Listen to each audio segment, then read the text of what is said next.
तो boss, Kannada industry के पास अगर कांतारा है तो हमारे बॉलीवुड में भी मैड डॉग यूनिवर्स है जो फोकलोर की शक्ल में फिल्म दिखाता है। लेकिन आपने कभी इसको उस नजरिए से नहीं देखा ना, अब इस नई फिल्म के बाद पक्का देखने लग जाओगे। हाँ, तो थामा रिलीज हुई है जो अभी तक मैड डॉग हॉरर यूनिवर्स की सबसे महंगी फिल्म है, लेकिन क्या सबसे बड़ी बन पाएगी? फटाफट से सब कुछ बताती हूँ। उससे पहले एक छोटी सी एडवाइस, फिल्म शुरू होने के 10 मिनट पहले थिएटर के अंदर पहुंच जाना, क्योंकि वहाँ इस यूनिवर्स की अगली फिल्म का अनाउंसमेंट किया जाएगा। तो थामा की कहानी है एक ऐसे जंगल की जिसको श्राप लगा है। किसका? बेताल का श्राप। यहाँ इंसान का आना मना है और इंसान की दुनिया में बेताल का जाना मना है। ये दोनों नियम टूट जाते हैं जब ये टू लव बर्ड्स इलू इलू करने लग जाते हैं। भालू इंसान के पीछे और बेताल भालू के पीछे। बस इतनी सी लव स्टोरी है, टू मच फन। लेकिन इतना आसान होता तो पहले ही कोई बेताल ना कर लेता किसी इंसान से प्यार। उनको डर है, पता है किसका? एक गुफा का, जिसमें वो रहता है जिसके नाम पे फिल्म का टाइटल थामा रखा है। एक कैदी जिसको आजादी के लिए चाहिए किसी की बलि, माने खून खराबा। तभी तो थामा को अनाउंस करते टाइम बड़ा बड़ा लिखा था, it's a love story but a bloody one. अब खून कौन पिएगा, खून किसका होगा और कौन किसका कितना खून बहेगा, पूरे 2.5 घंटे में पता चल ही जाएगा। इस जंगल में मंगल होके ही रहेगा। चलो अब फिल्म को तोड़ लेते हैं 4 हिस्सों में। शुरुआत के 30 मिनट खर्च होते हैं थामा की दुनिया को बनाने में, बेताल, इंसान, जंगल, वर्ल्ड बिल्डिंग। फिर ठीक 1 घंटे पे पहली बार फिल्म में वैम्पायर शब्द का इस्तेमाल होता है, ड्रैकुला का जिक्र किया जाता है, तब रश्मिका का असली रूप बाहर आता है। उसके 3 मिनट बाद थामा शब्द का असली मतलब क्या है वो पास्ट में जाके समझाया जाएगा। यहाँ पे आपको पता चलेगा बेताल वैम्पायर से अलग क्यों है, वो किसका खून पीते हैं या किसका नहीं पीते।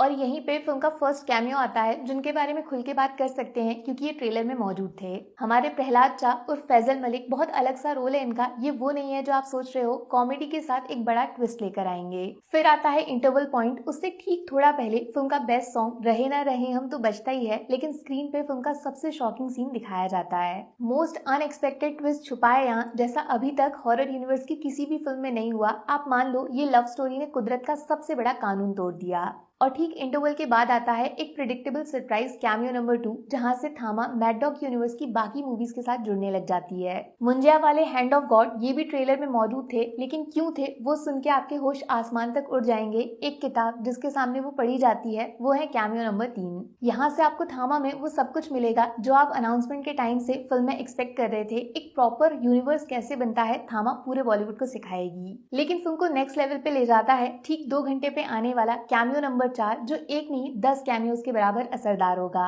शायद बॉलीवुड का बेस्ट कैमियो, बड़ी स्क्रीन पे जो हॉलीवुड की ट्वाइलाइट की याद दिलाता है। ट्रेलर में दिखाया तो था, भूल गए, चड्डी पहन के फूल खिला है, भेड़िया निकला है। नोटिस तो किया होगा आपने, भेड़िया ट्रेलर में कुछ अलग सा दिख रहा था और उसका जवाब इस फिल्म में ऐसा मिलेगा कि खून पीने वालों का भी खून बह जाएगा। मार धाड़, तोड़ फोड़, आदमखोर एक्शन बाहर आएगा। लेकिन बात इतने पे खत्म नहीं होती। फिल्म में नोरा फतेही का कैमियो भी है, जो इस बार सिर्फ डांस नहीं, अपनी उंगली पे स्त्री को नचा रही है। कैसे, मैं क्यों बताऊं। और अब लास्ट में क्लाइमैक्स। यहाँ पे फिल्म के सबसे तगड़े एक्टर नवाजुद्दीन सिद्दीकी का इस्तेमाल होता है, जो थामा को कांतारा की तरह एक हिस्ट्री बेस्ड फोकलोर से जोड़ देते हैं। क्लाइमैक्स में क्या हुआ वो तो आप देख ही लोगे, लेकिन क्लाइमैक्स में फिर से एक ऐसा कैमियो आएगा जो 10 सर के बराबर असर डाल के जाएगा। तब पहली बार स्क्रीन पे MHCU mad dog horror cinematic universe बड़ा बड़ा लिखा जाएगा। थामा एक बहुत इंटरेस्टिंग फिल्म है। इसकी कहानी में आप उलझ जाओगे, बीच बीच में ट्विस्ट आते रहेंगे, लेकिन कैमियोज का इससे बेस्ट इस्तेमाल आज तक पूरे इंडियन सिनेमा में नहीं हुआ।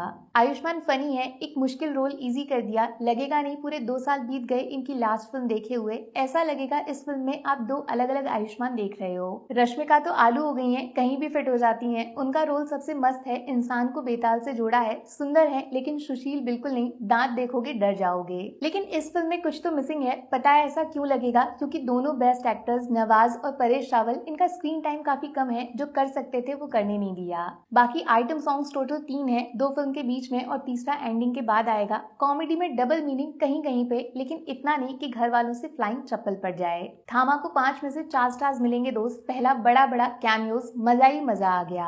आपको दिखेंगे सिर्फ 5, लेकिन 25 कैमियोज हैं अगर तीसरी आंख से सोचोगे, जो इस कहानी में दिखते नहीं लेकिन मौजूद हैं। कैसे, दूसरे वीडियो में बताऊंगी। दूसरा, थामा की स्टोरी को प्रॉपर यूनिवर्स के साथ प्रॉपरली कनेक्ट करके आगे बढ़ाना। तीसरा, फोकलोर से उठाए गए बेताल को 2000 साल पीछे से 2025 में लेकर आना। और एक आखिरी कैमियो नंबर 4, भेड़िया रे भेड़िया तूने क्या किया। Thank you mad dog cinema. Negatives, film का फर्स्ट हाफ थोड़ा ज्यादा बातूनी है, डायलॉग्स लंबे, कहानी छोटी रहेगी और परेश रावल के सीन्स बोरिंग कर दिए। Plus Nawaz the bad guy इनको इतना कम क्यों दिखाया? अरे वो दिवाली ही क्या जो पटाखों की लड़ी काजू कतली और थामा के बिना मनाई जाए। टिकट बुक करो, लाइन लंबी लगने वाली है। Take care, bye bye.